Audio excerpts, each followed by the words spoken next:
पिछली वीडियो में हमने बजट ओवरव्यू को डिस्कस किया था और उसमें ये बात सामने आई थी कि माली साल 2023 का बजट अगर हम इमेजिन करें कि 100 रुपए का है तो उसमें हमारी जो कोर इनकम है जिसको टैक्सेशन कहते हैं वो काफ़ी कम है। वो सिर्फ 100 में से 48 रुपए की है। तो टैक्सेशन क्यों कम है, कौन टैक्स के पैसे दे रहा है, कौन नहीं दे रहा, इस हवाले से 6 अहम पॉइंट्स आज हम डिस्कस करेंगे। तो सबसे पहला तो पॉइंट ये है कि let's make it very very clear कि हम टैक्स बहुत कम कलेक्ट करते हैं और इस बात को प्रूव करने के दो तरीके हैं। पहले तो हम देख लेते हैं अपने टैक्स टू जीडीपी रेशियो को।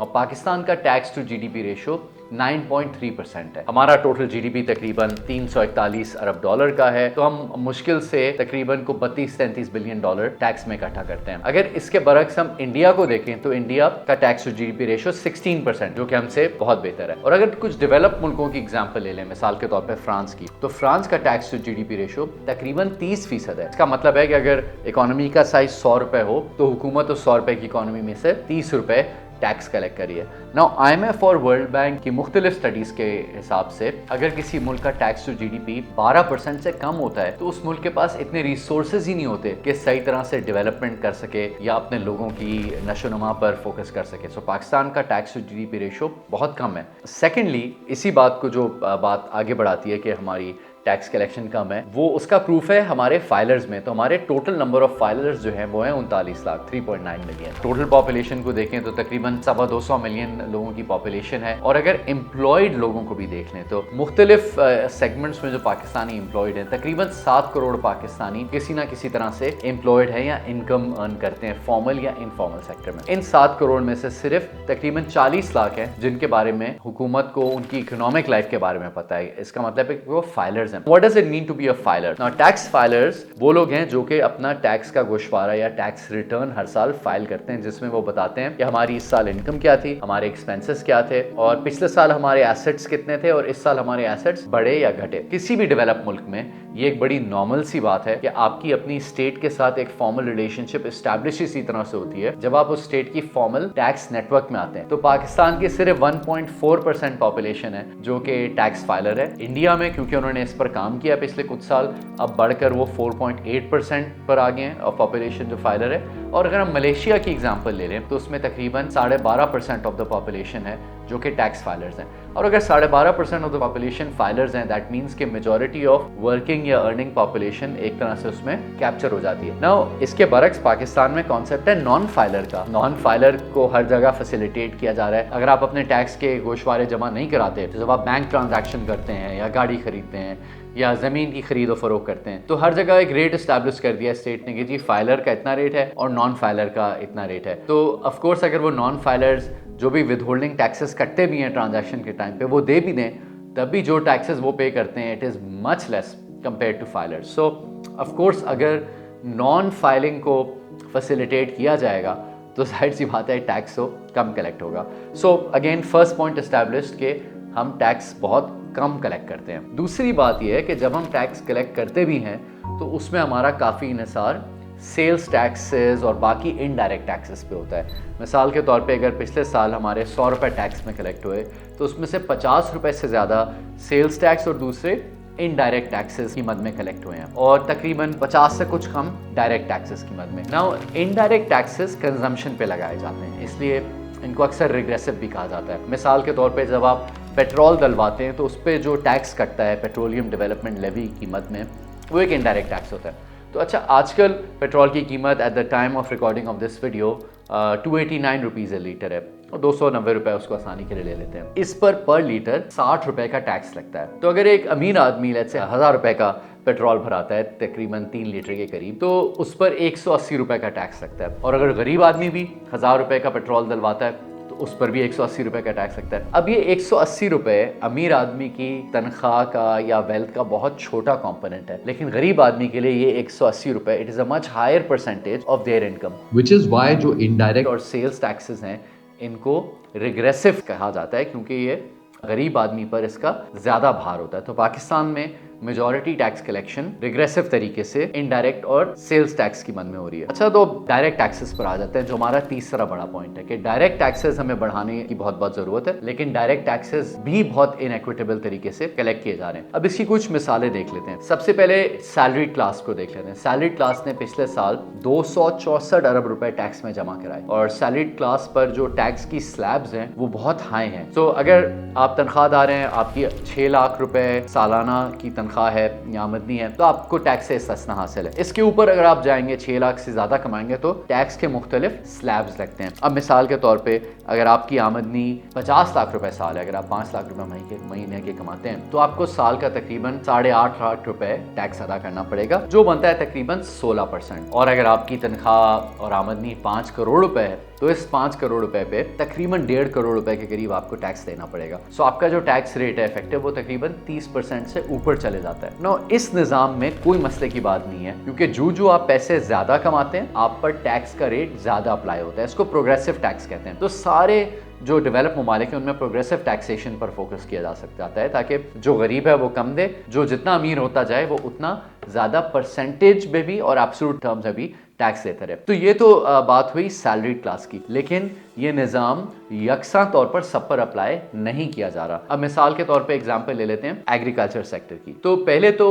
एग्रीकल्चर पर कोई फेडरल इनकम टैक्स नहीं है। जो फेडरेशन है उसकी तरफ से एग्रीकल्चर सेक्टर को टैक्स पर इस्तिस्ना हासिल है। ये एक प्रोविंशियल सब्जेक्ट है।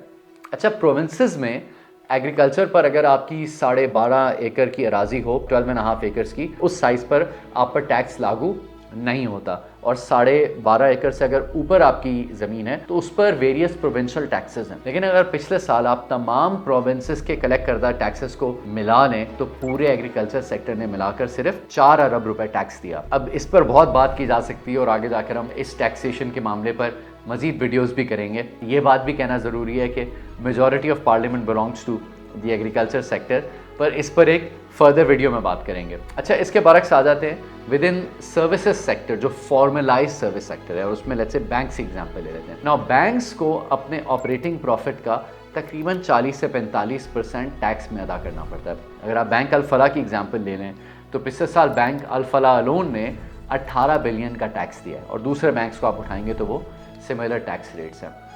इसके बाद आ जाते हैं इंडस्ट्री पर, जो कि किसी भी इकोनॉमी का एक ग्रोथ इंजन होता है। तो पाकिस्तान की इंडस्ट्री पे एक तो पहले ही बहुत प्रेशर्स हैं। बिजली महंगी है, ट्रेन वर्कफोर्स की कमी है, लैंड प्राइसेस बढ़ गई हैं, तो इंडस्ट्री के लिए एक्सपेंशन करना और भी मुश्किल है। करेंसी वीक है तो मुश्किल होता है मशीनरी इंपोर्ट करना वगैरह वगैरह। येट इंडस्ट्री पर बहुत प्रेशर है टैक्स का। अगर आप सीमेंट सेक्टर की एग्जाम्पल हैं, और बहुत सारी सीमेंट कंपनीज लिस्टेड हैं तो उनके अकाउंट्स ईजिली अवेलेबल होते हैं। अगर आप मेपल लीफ की एग्जाम्पल ले लें तो उन्होंने अपने ऑपरेटिंग प्रॉफिट का तकरीबन 50% टैक्स की मद में जमा कराया। तो पिछले साल मेपल लीफ सीमेंट ने अकेले 4.7 अरब रुपए का टैक्स दिया, जो कि पूरे पाकिस्तान की पूरी ज़राअत के सेक्टर से ज्यादा है। और ये तो डायरेक्ट टैक्स या इनकम, कॉर्पोरेट इनकम टैक्स की मैं बात कर रहा हूँ। इसके अलावा इन्होंने जो फेडरल एक्साइज ड्यूटी या सेल्स टैक्स की मद में कलेक्शन करके हुकूमत को दी, वो भी तकरीबन 20 अरब रुपए की है। अब इसके अलावा आप जानते हैं कि रिटेल और रियल स्टेट सेक्टर सही मानों में टैक्स नेट में नहीं है। जब आप दुकान पर जाते हैं तो दुकानदार से अगर कार्ड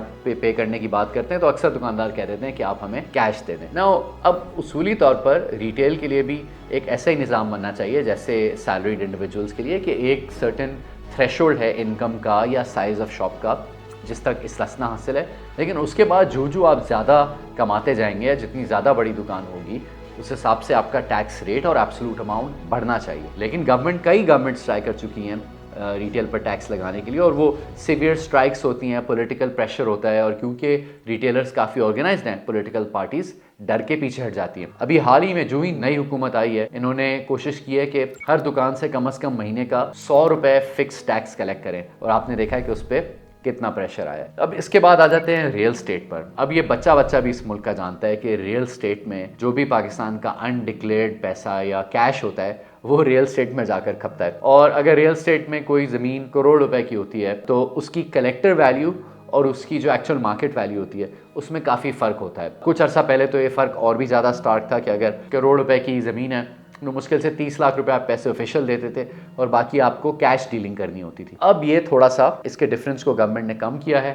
गवर्नमेंट ने ट्रांजैक्शन साइट पर भी बाइंग एंड सेलिंग पर 3% का टैक्स लगाया है। और अगर ताकि लोग जल्दी जल्दी फ्लिप ना करें तो इस पे कैपिटल गेन्स टैक्स का भी निज़ाम लगाया है। लेकिन अभी भी आप देखें कि जितनी वैल्यू इस मुल्क की रियल स्टेट में गई है over the last 50-60 years versus जितना उसने टैक्स कंट्रीब्यूट किया है, इट इज़ अ जोक। और ये एक और भी सवाल उठा देता है कि सोर्स ऑफ इनकम जो है, जो पैसे अनडिक्लेयर्ड सोर्स ऑफ इनकम से आ रहे हैं वो ही ज़्यादातर रियल स्टेट में गए हैं। और हुकूमत क्योंकि इस पैसे को टैक्स नहीं कर सकी है तो ये पैसा हुकूमत की किटी में नहीं आया है और बाकी डेवलपमेंट के कामों पे नहीं लग सका है। अब सिमिलरली ये डायरेक्ट टैक्सेशन में जहाँ एक तरफ मैंने आपको बताया कि कुछ सेक्टर्स पर भार ज़्यादा है और कुछ सेक्टर्स पर रिलीफ है, तो रिलीफ की एक एग्जांपल है एंड पोटेंशियली सही एग्जांपल है, और वो है एक्सपोर्ट और टेक्नोलॉजी ओरिएंटेड सेक्टर। अब सिस्टम्स लिमिटेड पे या टेक्सटाइल कंपनी इंटरलूप ले लें, इनके इफेक्टिव टैक्स रेट जो हैं वो 10% से भी कम है। तो इनमें से एक सर्विसेज कंपनी है, इनमें से एक इंडस्ट्रियल कंपनी है,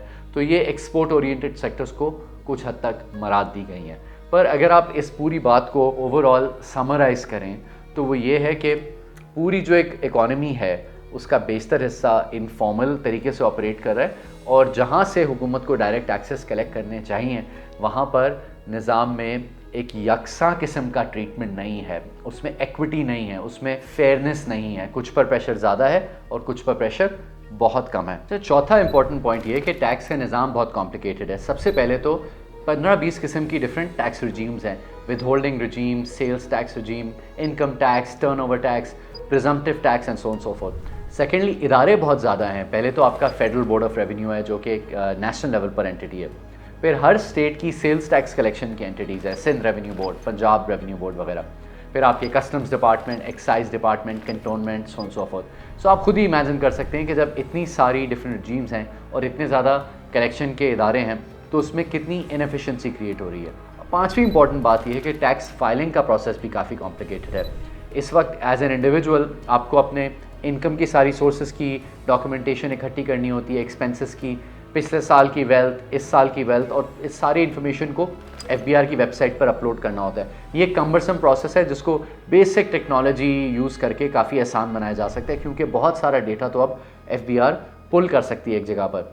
और सिमिलरली जब कॉर्पोरेट्स को देखते हैं, कंपनीज़ के लिए ख़ास तौर पे, तो चाहे वो सोल प्रोप्राइटरशिप के बिजनेसेस हों या पार्टनरशिप के बिजनेसेस हों या बड़ी कंपनीज़ हों, इंडस्ट्रीज़ हों, उनके टैक्स की भी जो फाइलिंग रिक्वायरमेंट्स हैं वो बहुत कॉम्प्लिकेटेड है। जो छठा इंपॉर्टेंट पॉइंट है टैक्स के हवाले से, जो शायद कुछ लोगों को मेरी बात इस पर मुतनाज़िर भी लगे, वो ये है कि पाकिस्तान का टैक्स रेट बहुत हाई है। अगर आप पाकिस्तान और सिंगापुर के टैक्स रेट्स को ही कंपेयर कर लें तो हमारा हाईएस्ट इनकम टैक्स रेट जो इंडिविजुअल्स पे अप्लाई होता है वो तकरीबन 35% तक जाता है, जबकि सिंगापुर में ये 24% है। हमारा सेल्स टैक्स तकरीबन 18% के करीब जाता है, सिंगापुर में ये 8% है। हमारा कॉर्पोरेट टैक्स तकरीबन 29% है, सिंगापुर में ये 17% है। सो कहने का मकसद ये है कि ग्लोबली इकोनॉमिक्स में कॉन्सेप्ट होता है कि कैपिटल और लेबर दोनों मोबाइल होते हैं और दोनों स्मार्ट होते हैं, और इवेंचुअली वो वहाँ पहुँचते हैं जहाँ पर उनको बेहतर इकोनॉमिक अपॉर्चुनिटीज़ मिलती हैं। तो आप अगर सिंगापुर में जाकर बिजनेस खोलना चाहें तो वहाँ पर ईज ऑफ बिजनेस है, वहाँ पर सेफ्टी सिक्योरिटी है, बिजली, पानी, गैस, तेल का कोई मसला नहीं है, चोरी चकारी का मसला नहीं है, रिश्वत का मसला नहीं है, प्लस टैक्स रेट भी कम है। लेकिन पाकिस्तान में ये तमाम मसाइल भी हैं, और फिर ऊपर से जो टैक्स दे रहा है उस पर टैक्स के रेट्स भी बहुत ज़्यादा हैवीली लगे हुए हैं। सो आई थिंक कि from a realistic perspective, foreign investment को भी अट्रैक्ट करने के लिए, टैक्स फाइलिंग को भी आसानी करने के लिए, नंबर ऑफ फाइलर्स को भी बढ़ाने के लिए हमें शायद अपने टैक्स रेट को कम करना पड़ेगा। तो ये 6 पॉइंट्स कहने के बाद मैं बात को समराइज इस तरह करूँगा कि हम लोग टैक्स पहले तो कम कलेक्ट कर रहे हैं, और जब कलेक्ट करते भी हैं तो कुछ लोगों पर बहुत ज़्यादा प्रेशर डाल रहे हैं और कुछ लोगों पर बिल्कुल भी प्रेशर नहीं डाल रहे। मिसाल के तौर पे सैलरी क्लास पर इतना ज़्यादा टैक्स का प्रेशर है और उनको सर्विसेज को मुहैया नहीं की जाती, वो मुल्क छोड़कर बाहर चले गए हैं। और on the other and industry पर भी प्रेशर्स इतने ज़्यादा हैं, टैक्सेस इतने ज़्यादा हैं, industrial participation as a percentage of GDP कम होती जा रही है। पर अहम बात तो ये है कि अगर हम अपने GDP का टोटल साइज़ देखें $340 बिलियन का, बच्चा भी जानता है कि असल में हमारा GDP इससे ज़्यादा है। ये तो वो नंबर है जो कि डिक्लेयर्ड है। तो सही मानों में अगर 400 अरब रुपए का भी हमारा GDP हो और उस पर 12% भी हम टैक्स कलेक्ट करें तो $48 बिलियन का साल का टैक्स कलेक्ट होगा। ये 48 बिलियन हम आसानी से कलेक्ट कर सकते हैं, और अगर हम इतनी टैक्स कलेक्शन कर रहे हो तो हमें मज़ीद कर्जे नहीं लेने पड़ेंगे और हम जो एग्जिस्टिंग कर्जे हैं उनको चुका सकेंगे। पर अनफॉर्चुनेटली अब तक हम इस सिचुएशन में नहीं पहुँचे हैं। हम अपने ख़र्चे से बहुत कम आमदनी कमा रहे हैं और हर साल कर्जा लेते जा रहे हैं। तो अब ये कर्जा बढ़कर कितना हो गया है, किसको हमने कर्जा वापस करना है और इस कर्जे की वजह से क्या क्या मसले हमें दरपेश है, ये हम डिस्कस करेंगे अगली वीडियो में। अगर आपको ये वीडियो पसंद आई हो तो प्लीज़ हमारे चैनल को सब्सक्राइब करें। इस वीडियो में जो डेटा सोर्सेज इस्तेमाल हुई हैं उनके लिंक्स कमेंट में मौजूद हैं। और जाते हुए एक सवाल, क्या ज़राअत, रिटेल और रियल एस्टेट पर मज़ीद टैक्स लगना चाहिए? कमेंट सेक्शन में अपना जवाब ज़रूर शेयर करें।